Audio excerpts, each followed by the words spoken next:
You're listening to The Ripple Affect with your hosts, Cheech and Nibby, a podcast that explores how individual change has the capacity to affect the whole. From neuroscience to donuts, we're two sisters with a deep curiosity for ancient wisdom and modern knowledge, and we're obsessed with learning alongside you because we don't know.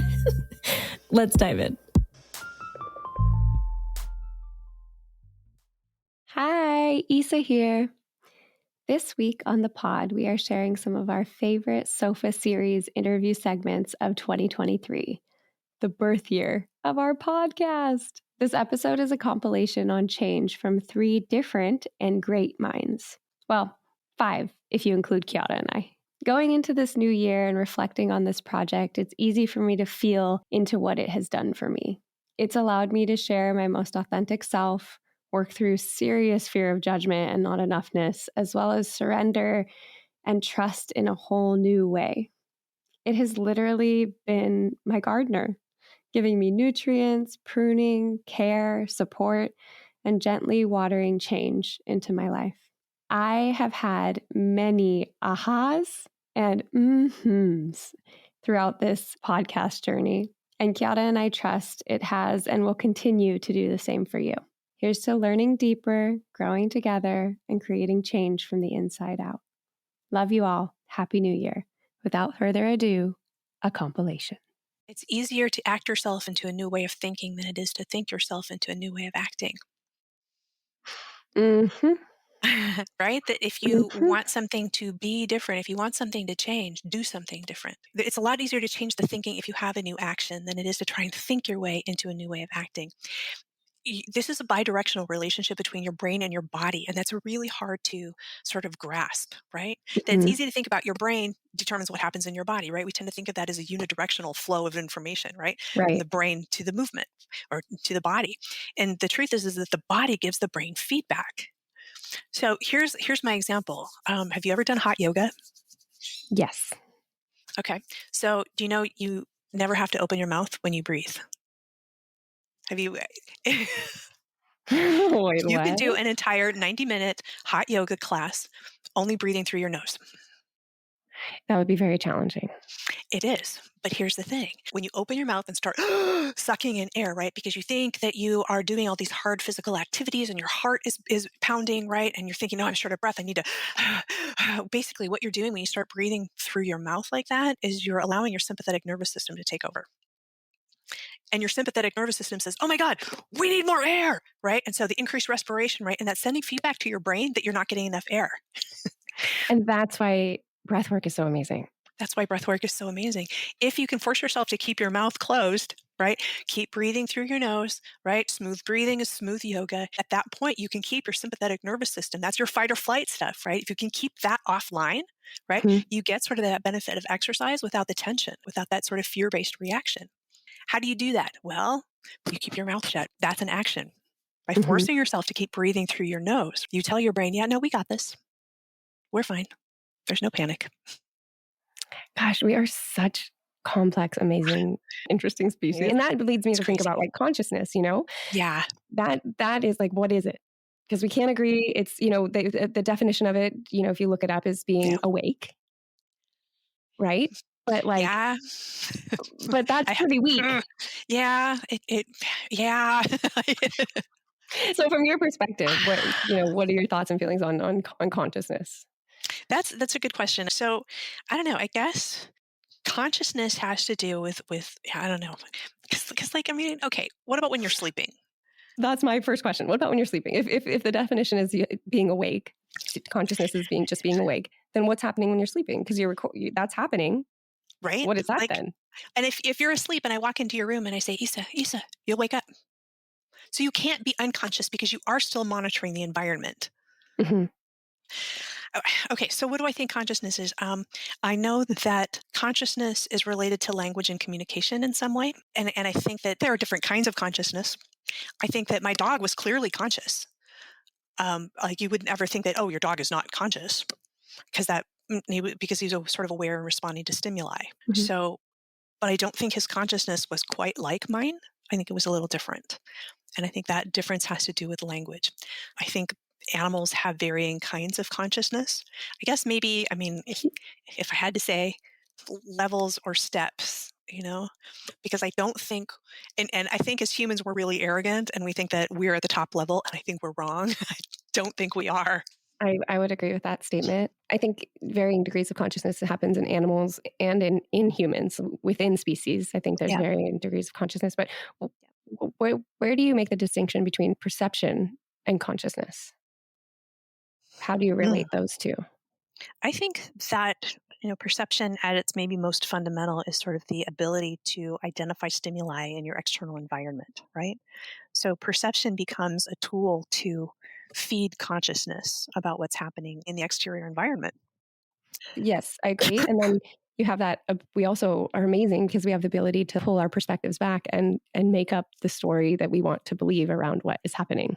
Right. And this is sort of that weird that so we were talking about sort of that bidirectional thing between your physiology and your brain, and about, using feedback from your body to your brain as well as from your brain to your body, and respecting that.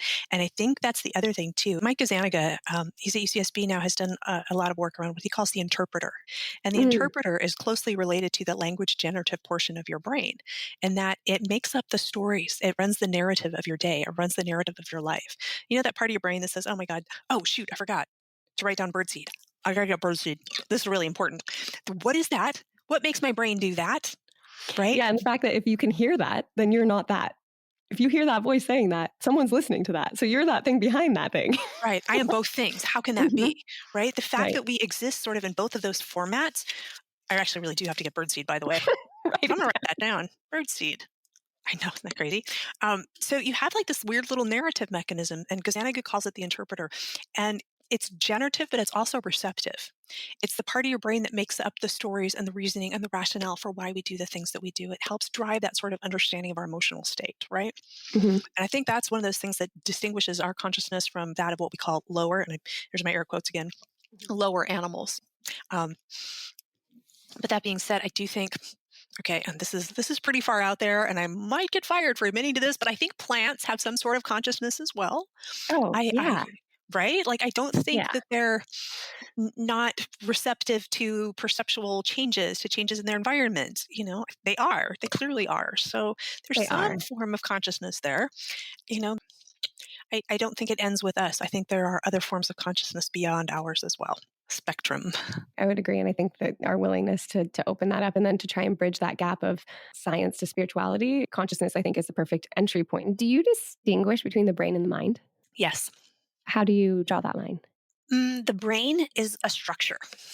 It is an organism built of cells, an organ, technically, built of cells, and cells that behave in reasonably predictable ways. The mind is an emergent property of the brain.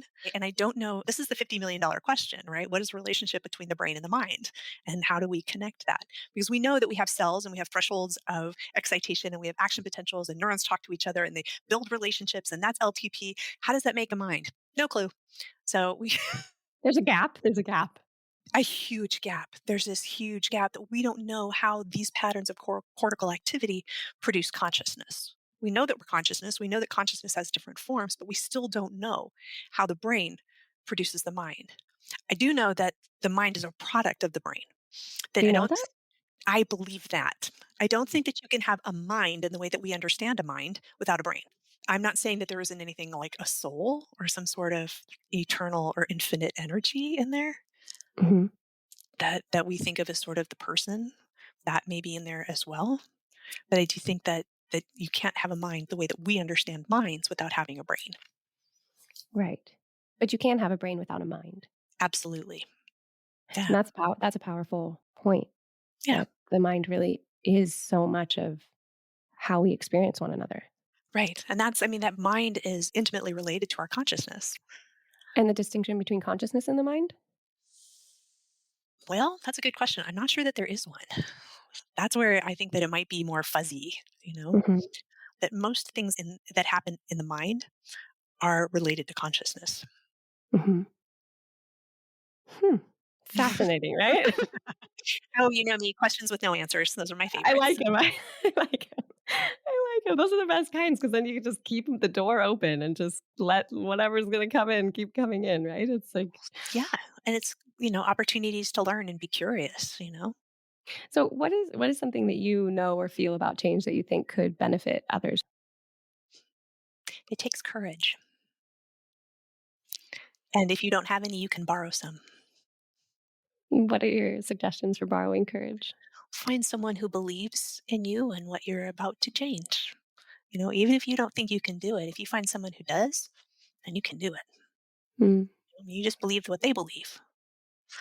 But I think that change is a gift, and it's so funny to me that most of us in, whatever our spiritual journey looks like, most of us resist change. And it's really hard to make ourselves embrace it, and yet the reality is that everything changes every day, right? Nothing's ever the same. When I wake up, I'm a day older, so something's different. I'm that much closer to death. I try not to think of it that way, but sometimes my brain helps me out.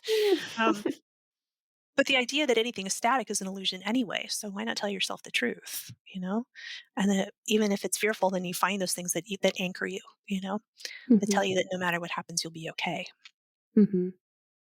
Yeah, and that is embracing change, right? I mean, there's Yeah. yeah. Welcome it. What are you most intrigued about when it comes to change in humans? I'm curious about why we psychologically resist change. So here's the thing.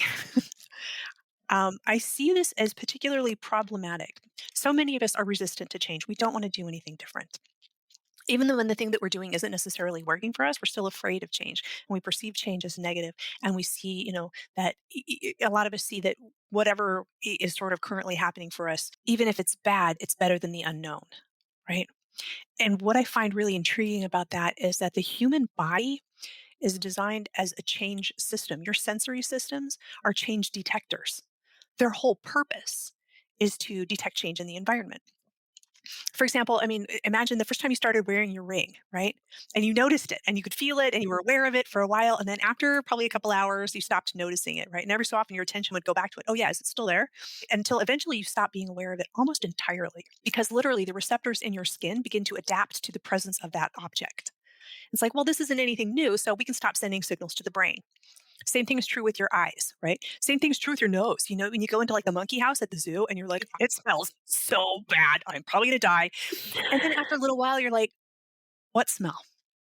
Mhm, Because the olfactory receptors in your nose adapt to the presence of those molecules and it stops sending signals to your brain. It tells your brain there's nothing to worry about here. We're not even going to bother sending this on because it's irrelevant. mhm. Okay, so if your body is designed to detect change, why do we resist it so much? Why are we so entrenched in repeating the same behaviors and the same attitudes when our bodies literally thrive off of change? That's our whole purpose is to detect change in the environment. But we're so efficient with our energy, though. All of our systems are so efficient at running our energy, and sometimes do you think it's just a energetic thing that it would cost energy to change, and our body goes Maybe, like, "Maintain that energy, don't spend it"? and maybe that's it. Maybe you're right. Maybe it's just sort of evolutionary conservation of energy. I don't know, but I would like to know. Yeah, Like I don't know because there's sort of the psychological thing that why do we fear the unknown so much? evolution, but also just Evolution. and the misnomers in that. The people that are really good at change, the people that do have those fears but consistently work through them and out of their comfort zones. That's interesting. What do you think it would mean to be good at change? For me, when I asked you that question, the first thing that kind of popped into my mind was people who are more accepting, I think, just of what is, as opposed to trying to change or control outcomes, seem to have more ease around change. I don't know if it's easier for them, but maybe they have more ease. Oh, I like how you said that.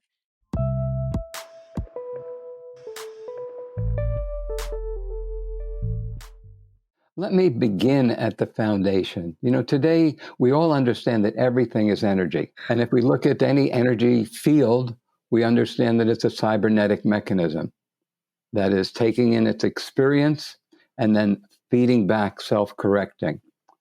Umberto Maturana is the father of the Chilean school of biology. He says that life, the definitive characteristic of life, is it's a cognitive process, that every life form is self-creating. It's a field of energy, taking in its experience and then integrating that experience to assimilate its environment and maintain its homeostasis. That life is essentially a cognitive process. So what we're seeing here is everything is made of intelligence. That's what we're saying here, that every atom, every molecule, every cell, every organism is what it is because it's essentially a fabric of intelligence. And we do the same thing in each moment. We're taking in our experience and hopefully self-correcting to create a more harmonious or a more effective or more successful or more beautiful, more loving, more powerful world, whatever it is that brings us well-being. So the ancient wisdom of India reveals that everything is made of intelligence, that we live in a vast fabric of creative intelligence. In the macrocosm, this intelligence is your cognizance, is your presence, and this is yourself, because everything else in your world is changing. And the only thing that hasn't changed, the only thing that's real is this presence, this awareness. And what's mind-blowing about yourself is it's the same self, the same presence, the same awareness in all of us. In this cosmology, everything is a play of energy. And when that energy is connected to being, is connected to your divinity, it's called a sattvic state. And when we're in a sattvic state, we're peaceful, we're happy, we're connected. Mm-hmm. And this is our natural state, that every atom of your body is a well to being. That when that energy field is coherent, you feel well-being. When that energy field is coherent, you feel wonderful, filled with the wonder of this gift of life. When this energy is coherent, you return to your natural state, which is gratefulness. So what we're talking about here is not winning the lottery. We're talking about a life well lived and the power that we all have to live in a constant state of communion with our inherent divinity. And it's available to all of us. You needn't be a spiritual athlete, competing in the spiritual Olympics. It's meant for the humblest common, just for the rest of us bozos riding on this mystery bus called life. So it's a lifelong thing, it's a lifelong, we're cultivating, we're in a process of maturing, it's just like learning to walk. You fall 1,000 times and learn a tiny bit about equilibrium. And it's the same thing with sobriety or love or equanimity. We fail 1,000 times, and each time we learn a tiny bit of how to cultivate that well-being and that equanimity. Everything in your life is energy. You see, there are 3 states of energy. Energy is always moving in a cycle from the source to the field and back to the source on every level. And so sattva is a state where you're in communion with yourself. Walk the dog and you're in a sattvic state. For most of us, this is the most sacred part of our life. It's a time where suddenly everything's okay. We're in universal love. We have this relationship of universal, and we get out of the box. We're in nature, and our breath is one with the breath of nature, and our rhythms of our body are connecting with the etheric ocean of life. God is not far away. Here is God right here. Here's this ocean of sacred life force. Nisargadatta. Treat the life force as God. Any other concept you have of God is a fantasy. Here's this creative intelligence right here. Here's life itself as God. We've been brainwashed so profoundly to think of some crusty old Hebrew in a cloud, And I don't mean, I grew up with Jewish roots, so. But it's not some crusty old Malavant who's created this hellish world. It's you and I who've done it. That's like the best reason I've found. Even in the mundane, it's important how you do things, how you interact, how you choose to cook, or how you choose to look at yourself in the mirror, how you choose to untangle something that's tangled. I think that there's a lot to be said with having relation and integrity with how you interact with life force. It's a really good reminder. You said something really interesting, Bruce, about there being 3 types of energy. You were talking about the sattvic energy, and then there were I assume, these other ones. In each life breath, on a molecular and cellular and total bodily level, your body's taken through a cycle of natural and cosmic attunement. So as you start to breathe in, there's a lengthening of the tissue. And on the molecular level and the cellular level and organic level, this is a level of soul communion where you commune with the life force. And that's called sattva guna. Guna, they usually translate as quality, but it comes from roots which mean field. So the energy fields are in communion with the source. And this is the intelligence of the life force. Then as we they continue to breathe, we move into what we would call inspiration, where every spiral of spiritus, a life breath, moves into attunement with the solar force, the nucleus of our energy field. In the macrocosm is the sun. So you move into rajas, which is an entrainment with the solar force here in this ocean of life, of nature. And that's inspiration. That's the fire of creativity, of personal power, the passion, the energy, the warmth, I'll say again, the passion of life.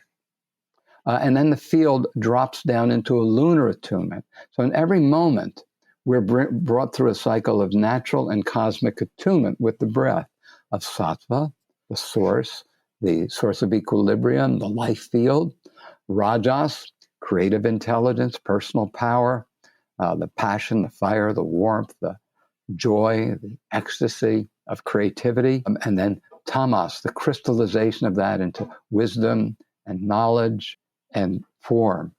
And then again in the next cycle. So everything in nature is breathing. So we're saying that the key to life is cultivating a sattvic state, because for most of us, we're cranked up in this rajasic state. And in rajas, we reach a point where we fall out of soul communion. And then we start looking outside of ourselves. Oh, if I only had more power, if I only had more money, if I only had more sex, if I only had more beauty, if I only had this diet, if I only had this rug, if I only had this car, if I only had this boyfriend, if I only had this dog. We look outside of ourselves, and that's rajas. And the problem with rajas is you've lost yourself. You're trying to find yourself in the world and all these external things. And even worse, at some point, it all crumbles into tamas, where you're just really lost in darkness. So you have the power to cultivate a sattvic state because you can feel it when you're in soul communion. This is your natural state. The best barometer, are you feeling grateful? Are you feeling wonderful? This is your natural state. You are made to feel grateful. You're made to feel wonderful. If you're not feeling grateful, if you're not feeling wonderful, you've blown it. I love that. You've blown it. That's it. It's it. We're done. We're done here. Is there a way to talk about kind of the beginning building blocks of the body as a field of conscious energy and the energy healing in general? Well, I want to first mention how sacred your life is. That we live in a fabric of omnipresence, of ultimate intelligence. And each of us is born, okay? And the moment you're born, you personify that moment in creation. So your life is really not just sacred, but significant.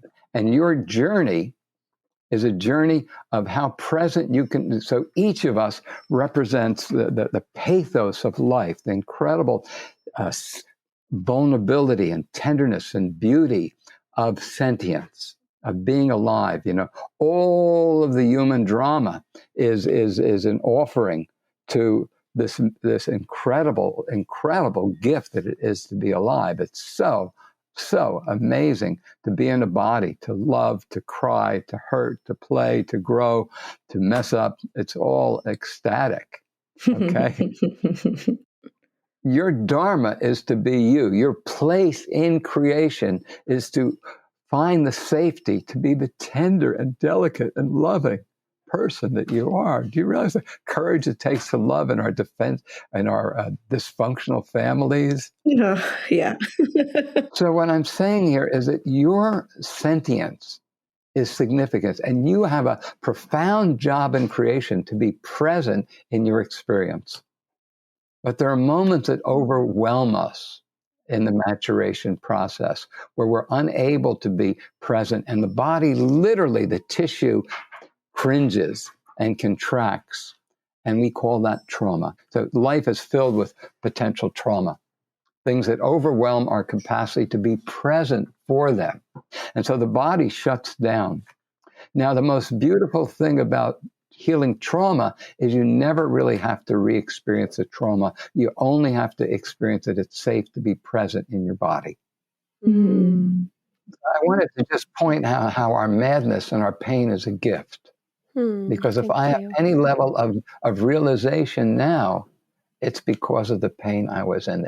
Your pain is your ally.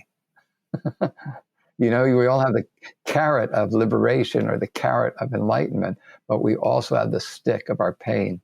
So you want to just, I don't say enjoy your pain, but to respect your pain and to understand that it's part of the maturation process, perhaps. I think, Bruce, you have so much information on the body just from teaching for years and then also still being an active practitioner and working with the body. And when we boil it down to the physical body and on this topic of, you know, changing the world by changing ourselves and how change actually works in the body, what are your insights into that, having had so many experiences helping people and guiding people through change in their body?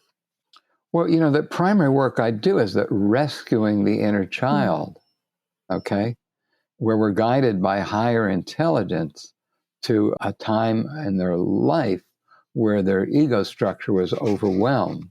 And so we create a conscious and nourishing relationship with their adult and this vulnerable part of their being. And it's a form of soul retrieval because the soul is our presence.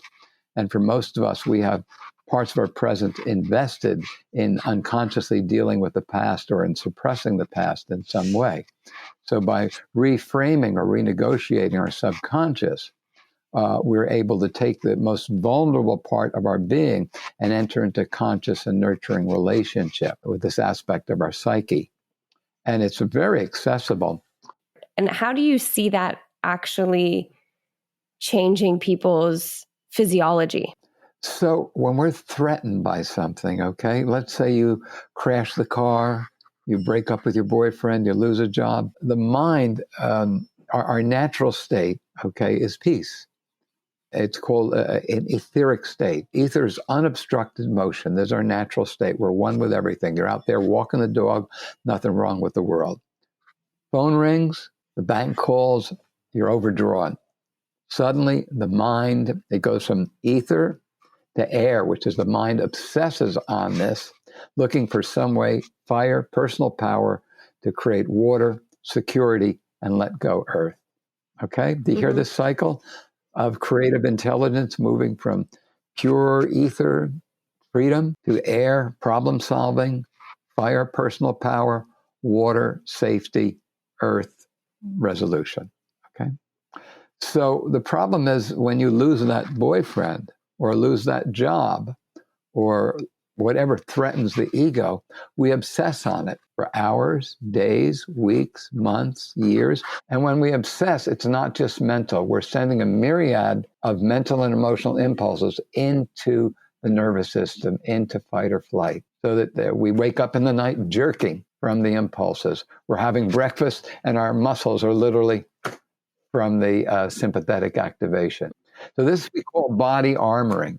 So these confused and contradictory mental and emotional impulses radiate out into the pelvis at the cauda equina, the horse's tail, where all this energy moves out of your spine into your pelvis for you to give birth to your self-expression in the world.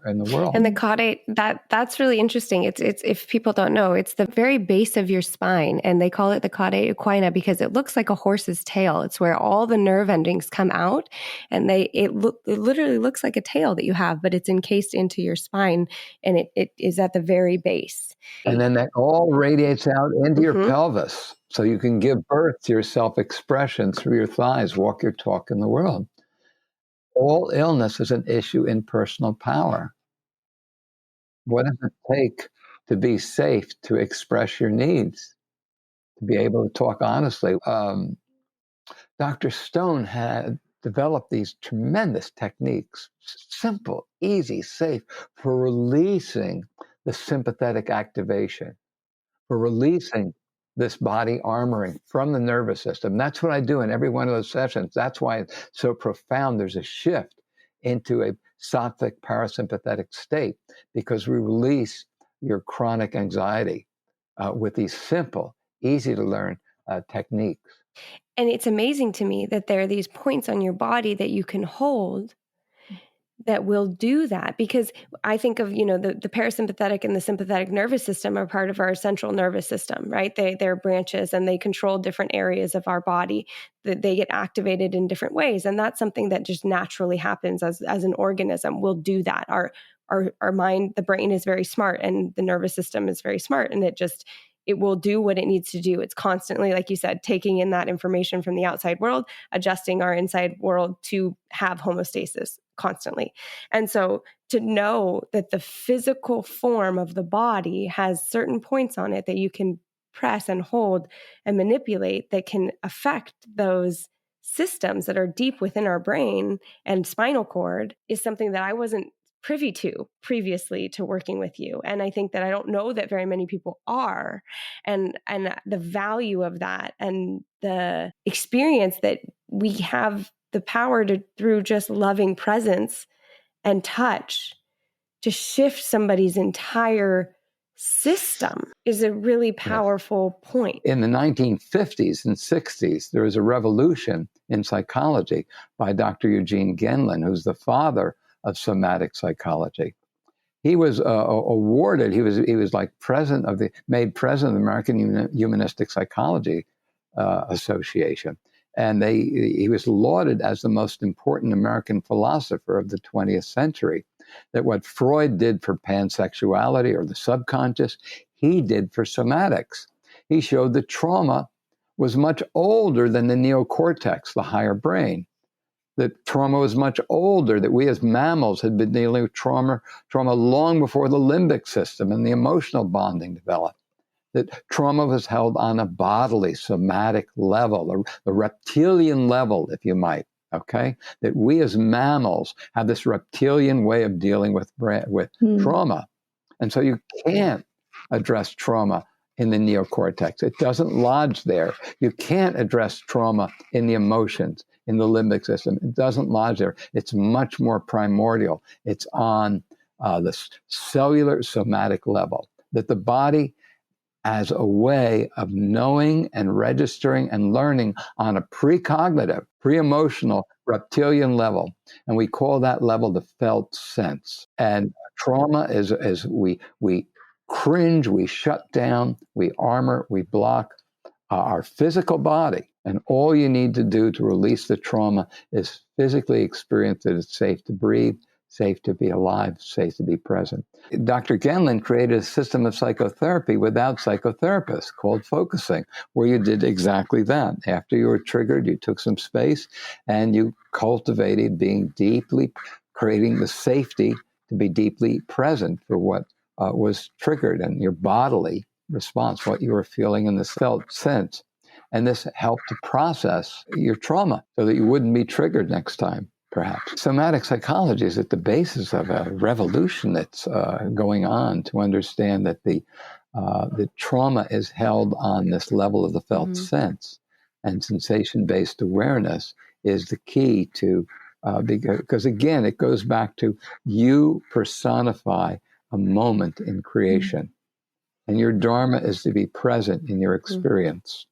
When your ego's resources for being present is overwhelmed, the ego shuts down. And that's what we call trauma. And we reenact our trauma unconsciously with each other. And the body stacks the trauma. It condenses experience so that when you're fighting with your husband, you're fighting with your father, you're fighting with your teachers, you're fighting with your birth trauma, that it's all there stacked in the condensed experience. You're this mammal with this nervous system trying to survive. So all these threats, all this activation of the sympathetic nervous system, the fight or flight, is stacked on there in some way. So realize when you make safety on this level, you create safety right down to the birth trauma. That's the other side of that the same spiral goes in two directions. Goals. So you know, we have tremendous freedom. We have tremendous freedom to heal our lives, you know. And if you're in pain, that's something calling you to become a teacher. Whether you formally become a teacher or whether you just become a wise sister is up to you.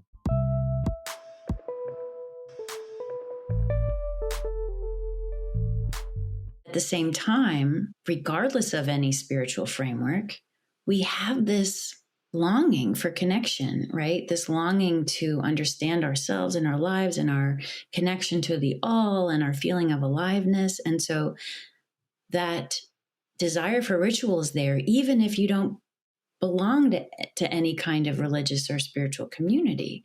And I have officiated so many ceremonies, be they a memorial service or a wedding, where people say, please don't use God language. Please don't use spiritual language. And I'm like, okay, got it.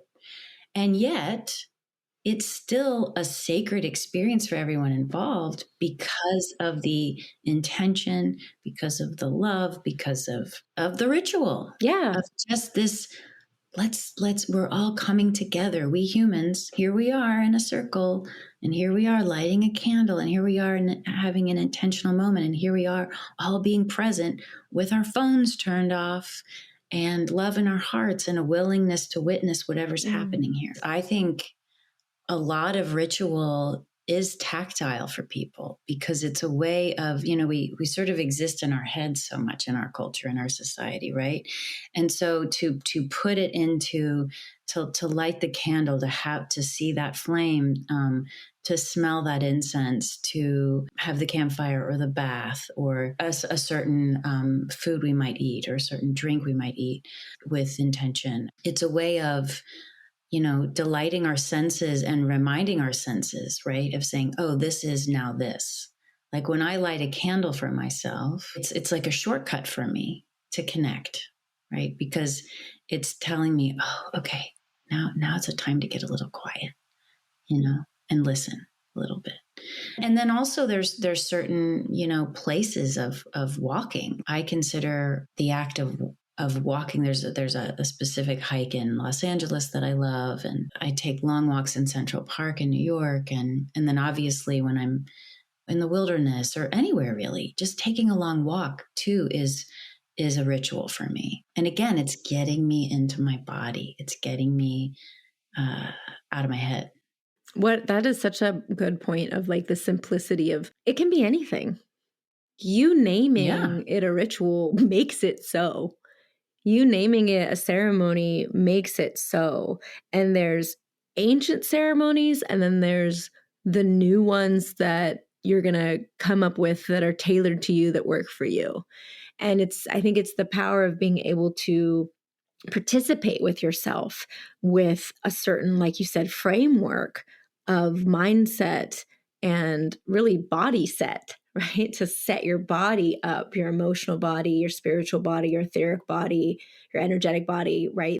To try to bring them all together a little bit, you know, I think is challenging in a modern world. Well, I think that sort of integrated life is what we all want, you know, and we live in a society that's taught us separateness, right? That's taught us we're separate from each other. We're separate from the earth. We're separate from the divine. And also that we're separate parts. Like, you know, on Sunday, is when I do my holy thing for 45 minutes on, you know, in this building. And then the rest of the time I go to work, and then I have my family, and then I have this, as opposed to this integration and this interconnectedness, which I think we are all quite aware of and want to experience more in our day-to-day life. And also, you know, noticing that whether you call it a spiritual path or not, whether it's just a path of self-understanding, self-awareness, alignment, whatever you want to call it, that it's involves some work and some understanding of who am I doing this for, right? So if I'm presenting myself a certain way in the world that is not actually aligned with who I am, that's an opportunity to reflect and shift and say, actually, where am I my most authentic self? Mm. And how can I be me everywhere I go? Yeah, and what's in the way? Lovingly looking at what is in the way of me feeling like I can be. And also, but to recognize what precious information that is, right? What I mean by that is, hey, I just left that party and I just feel a little uncomfortable with how I was presenting myself or how I was conversing, or I'm just noticing how insecure I was around that person and how much I resented that person. And so being so curious about I wonder what that's about. And that's such an opportunity to go within and to unpack that a little bit.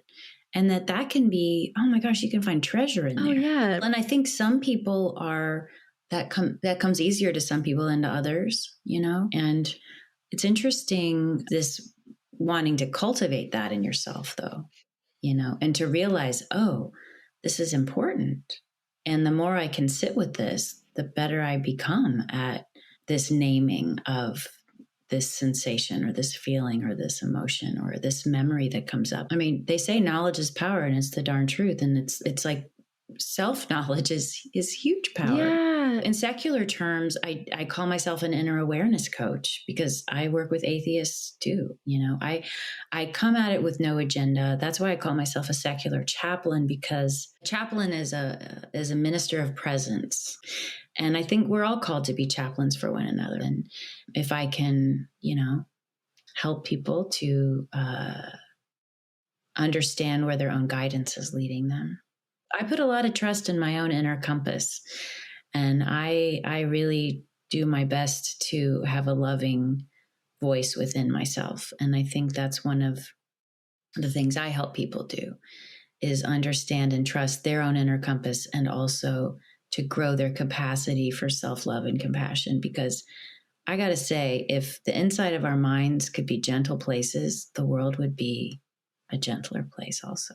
I agree with you. That brings me to something else I found in your Substack, actually. You use the word Meliorism, Meliorism, and you wrote, is defined as the belief that the world can be made better by human effort.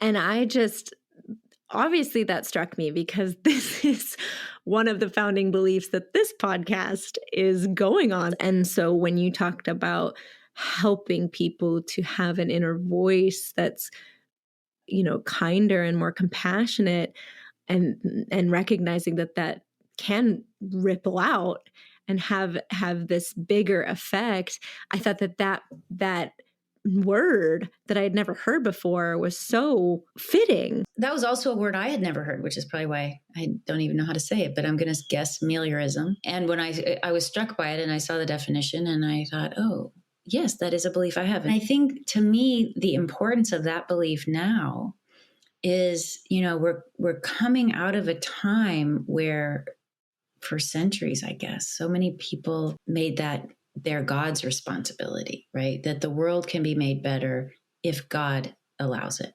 We're waiting for God to do something. We're praying for God to do something. There's this giving up of power, in a way, of our own personal power and our collective power and our loving power as humans, right? And so this idea of human effort, I love that. David Orr has a great quote. I love it so much. It's he says, hope is a verb with its shirt sleeves rolled up, right? So that meliorism speaks to that as we are actively hoping for a better world, we got our shirt sleeves rolled up and we are helping to make a better world. God, that's such a great concept for this podcast too, because Isa and I talk a lot about this, and I'm curious of your thoughts on it, of this idea of magical thinking and spiritual bypassing. It's such an important topic, this idea of spiritual bypassing. And I think one of the teachings of the divine feminine for me, which, as you know, is very, very important in my life, and certainly on the topic of change, is this permission to hold contradiction, right? And so yes, we are co-creators. Yes, we are agents of manifestation in this world. Absolutely. We have powers that we do not even understand. They are so mighty. Absolutely. And we are human. And we have subconscious beliefs, and we have emotional patterns, and we have resentments, and we have traumas, and we have heartbreaks, and we have dysfunctions and challenges and all of it. And we can't pretend that some of that doesn't exist, right? In my spiritual seeking, I remember sitting in seminars, starting 20 years ago when I was really getting conscious about being a student of this. And I remember being in the presence of some spiritual teachers where they were, to me, radiating rage, just radiating it. But they had a smile on their face. Welcome to this, mama. And I was like, oh, man. For those of you who can't see, Liz just put on this crazy cult leader face. It's like, I am at one with everybody. And it's like, oh, no, you're not. You got something to deal with. So, yeah. So yes, it's important as we recognize intention. And I think, when we are sitting around in our rituals, and yeah, if some people use sacred items or sacred objects that they have declared sacred, like a crystal or whatever it is, and you have an intention, and you're doing some daydreams about something you really want in your life, or a desire or something, well, then the next step is to notice what's coming up, right? In resistance, or a fear, or the belief that can't happen, or I'm unworthy of that, or blah, blah, blah. Like, keep going. Don't just let it stop with the daydream. Keep going. And how can I let that go? Or, ooh, that's something I need to heal in myself, or, that's what I mean by information from within. Keep excavating, right? Don't stop at the uncomfortable, because there's this edge you can walk up with yourself of like, I want to feel this way, and I'm going to stay positive, and I'm going to hold this. But then if there's a denial happening within you around what is it that you actually feel, though, when I started to pay attention, that the holistic way that I felt was both hopeful and angry. Yeah. But it's like the truth shall set you free, right? It's like you gotta tell the truth. You gotta be like, even though I really want to be feeling good right now, I actually have a lot of sadness in me right now. Okay, I'm gonna give that attention. I'm gonna honor that. The honoring of it, that it doesn't necessarily have to overtake or even indulge it, but at least witnessing it is that honest self-assessment, and usually addresses that inner child or inner voice, right? The inner critic that does probably need some attention of some kind, if not compassionate attention, but the ignoring of it is not helpful in my experience. Yeah. And it's interesting thinking about change too, right? Because I think a lot of times when we ignore these things, instead of honoring them or whatever, is that they can keep us stuck in our lives. Yes. And so if you think about emotion as movement, right? And allowing them to move through. So it's not about keeping that emotion stuck. It's like letting it move out, through and out.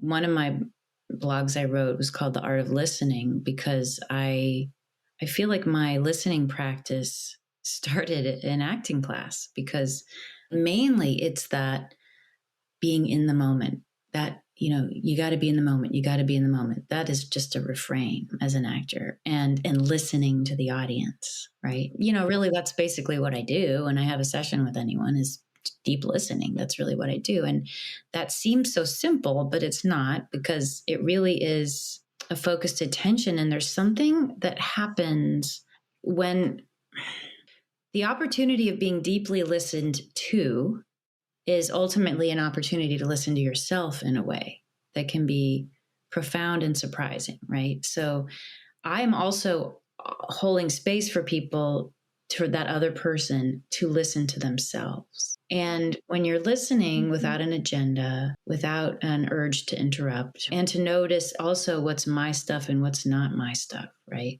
And to have that place where I'm not uncomfortable when emotions come up, so that's safe. and offering a place of non-judgment. For me, as I am continuing to practice the art of listening, I am constantly, learning how to continue to cultivate this inner peace and this quiet space within, so that when I am holding space for someone else, I can truly, truly give them my undivided attention. Yeah, and I've experienced that to be true of you, meaning when you come forward with me and I can feel it, the non-judgment that allows me to give myself permission to not judge me. And that is safety. And safety is such a foundation of doing spiritual work, quote unquote. I believe that safety is a keystone to change of an individual, of a human, and possibly of a society and bigger. I'm not sure. Well, because there's trust there, right? And also when we talk about safety, like feeling safe inside of myself, I want to feel safe in here, right? Part of my role here too is to be a loving witness for someone, right? So as in a place of non-judgment, if I'm like, I'm also viewing you with the eyes of a loving witness, therefore giving you an opportunity to be a loving witness for yourself. Mm-hmm. And I think about the power of radical self-acceptance, which changes us when we are able to really radically accept ourselves the way we are, exactly the way we are, and even accept where we are in our lives, right? I can't change until I accept where I am in this moment, right?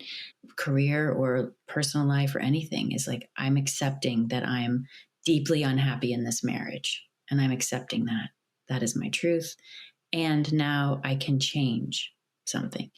So there's a lot of power in recognizing all that's going on inside, and a power in acceptance, obviously, but changing one's perception of self. I think that's one of the keys to change that's so important that people don't tell you about is, how you think about yourself is going to change. And you have to have a willingness to have that happen too, right? There's a good metaphor I have for that. Sometimes there's butterflies out in the world who still think of themselves as caterpillars. That's the human metaphor, right?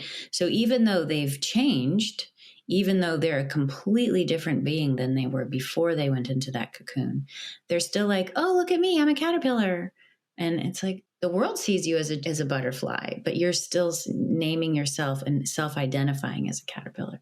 And we are in the natural world, right? So I can look out the window right now and see trees that are a little more yellow than they were yesterday, right? And so it's like, yeah, I got yellow leaves in me and green leaves and everything. Like that we are always changing, and that is the natural way of things. Mm-hmm. And so what a relief, right? Oh, I'm just participating in the natural way of things by being my ever-changing self, right? But this willingness to let not only me surprise me, but letting life surprise me, Sometimes we go into change, into periods of change where we don't have all the information yet. Befriending the unknown, right? Feeling safe in the unknown. And you wrote about this, it being the less familiar. As we were talking about the power of naming, what happens when you can't name something? How can you expect yourself to feel safe around something that you can't name? There's so many names for the divine. And one name I like is Great Mystery.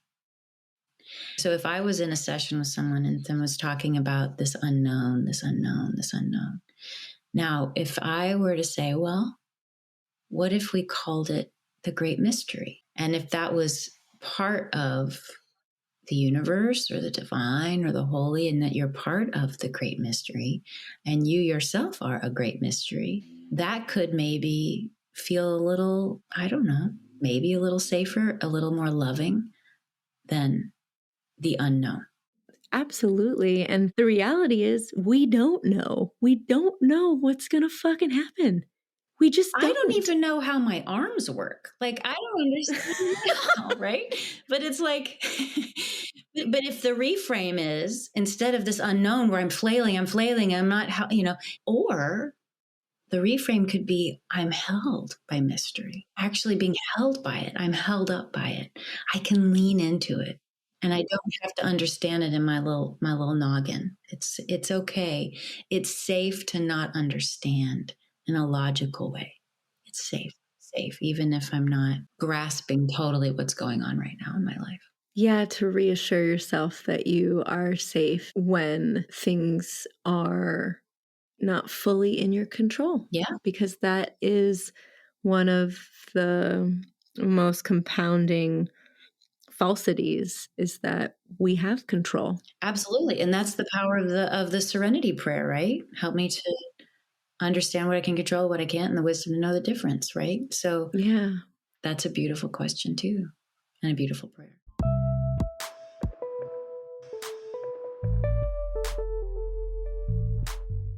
Okay, I think we did it. Listen, I don't know what we did, but we did it. Look, unattainable ideals are overrated. We're way more connected and deserving than society's false sense of separation dictates us to be. You're not just one person, you're enough. Your effort is enough, and change is possible. Question the standard that says otherwise, because what if almost is good enough? Just by tuning in, you're a part of our clan. Not in a culty way, though.